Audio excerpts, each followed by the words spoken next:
The book of the prophet Zechariah.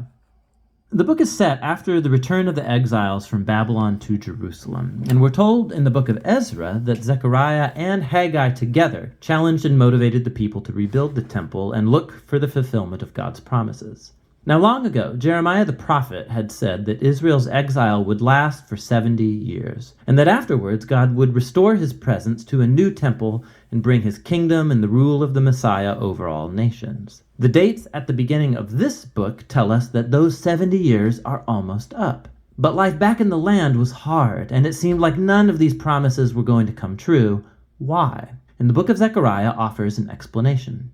It has a fairly clear design. There's an introduction which sets the tone for a large collection of Zechariah's dream visions, and that's concluded by chapters 7 and 8. And then this is followed by two more large collections of poetry and prophecy. Let's just dive in and see how the book works.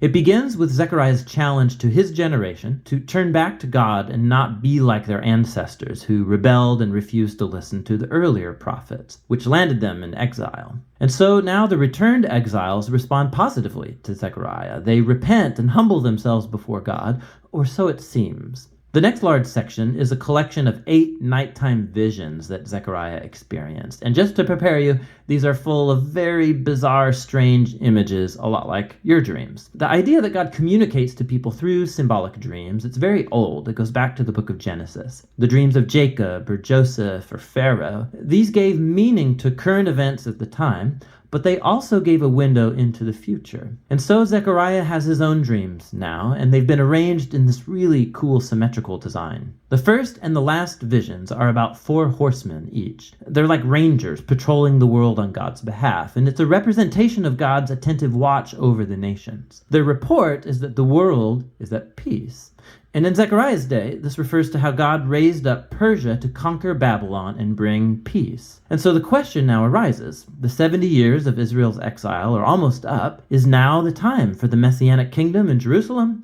And God responds by saying that he's determined to fulfill those promises, but he leaves the question of timing unanswered. The second and 7th visions are paired because they're both reflections on Israel's past sin that led up to the exile. So the second vision is about these horns that symbolize the nations that attacked and then scattered Israel, Assyria and Babylon. But then these horns or empires are themselves scattered by a group of blacksmiths, an image for Persia. The 7th dream is about a woman in a basket, and we're told that she's a symbol of the centuries of Israel's covenant rebellion. And then this woman is carried off to Babylon by other women who carry the basket flying with stork wings. This is so strange. The 3rd and 6th visions are paired as they're both about the rebuilding of a new Jerusalem. So a man is measuring the city. It's an image of God's promise that Jerusalem will be rebuilt and become a beacon to the nations who will join God's people in worship. And then the 6th dream is about a scroll that flies around the New Jerusalem, punishing thieves and liars. The idea being that the New Jerusalem is a place that's purified from sin by the scriptures. The 4th and 5th visions are at the center of this collection, and they're about the 2 key leaders among the returned exiles. So Joshua, the high priest, and then Zerubbabel, the royal descendant of David. So Joshua had been symbolically wearing Israel's sin in the form of these dirty clothes. But then those are taken off, and he's given new clothes and a new turban, a symbol of God's grace and forgiveness. And then an angel tells Joshua that if he remains faithful to God, he will lead his people, and Joshua will become a symbol of the future Messianic king.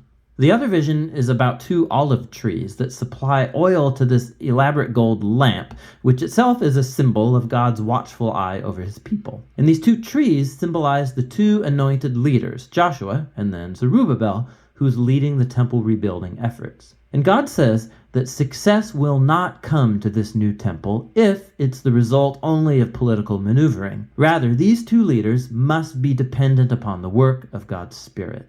The visions come to a close with a bonus vision from the prophet, and it picks up the themes of the central 4th and 5th visions. It's Joshua, the high priest again, and he's given a crown and presented as a symbol of the future Messiah, who will also be a priest over God's kingdom. And then Zechariah closes it all out, saying that all of these visions will be fulfilled only if the current generation is faithful to God and obeys the terms of the covenant. And so altogether, these three visions emphasize how the coming of the Messianic kingdom is conditional upon this generation being faithful to God. Which leads to the conclusion of the dreams. It's another challenge from Zechariah, and a group of Israelites come, and they've been mourning over the former temple's destruction for nearly 70 years. And they ask him, is it time to stop grieving? I mean, is God's kingdom going to come very soon? And Zechariah again reminds them of how their ancestors rejected God's call through the prophets, which led to the exile. And so he challenges them too.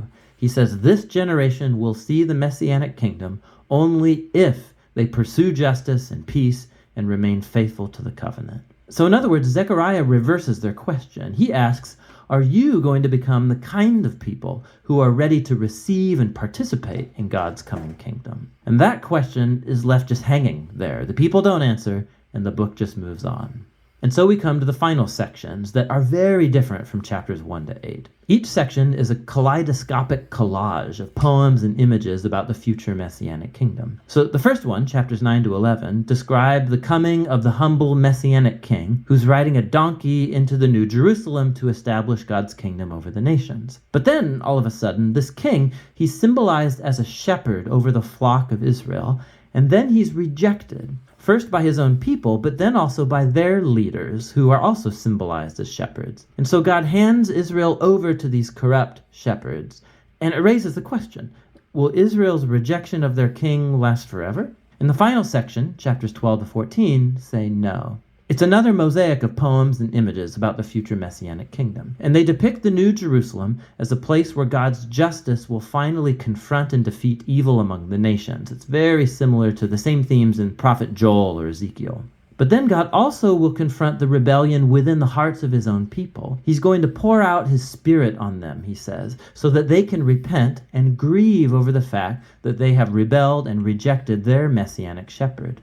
The final chapter concludes with the New Jerusalem as the gathering point for all of the nations. And then this city becomes a new Garden of Eden, and there's a river of living water flowing out of the temple, bringing healing to all of creation, and that's how the book ends. And so Zechariah just leaves you to ponder the connection between chapters 1 through 8 and 9 to 14. And the point seems to be that this future Messianic kingdom of the book's second half will only come when God's people are faithful to the covenant, the point of the first half.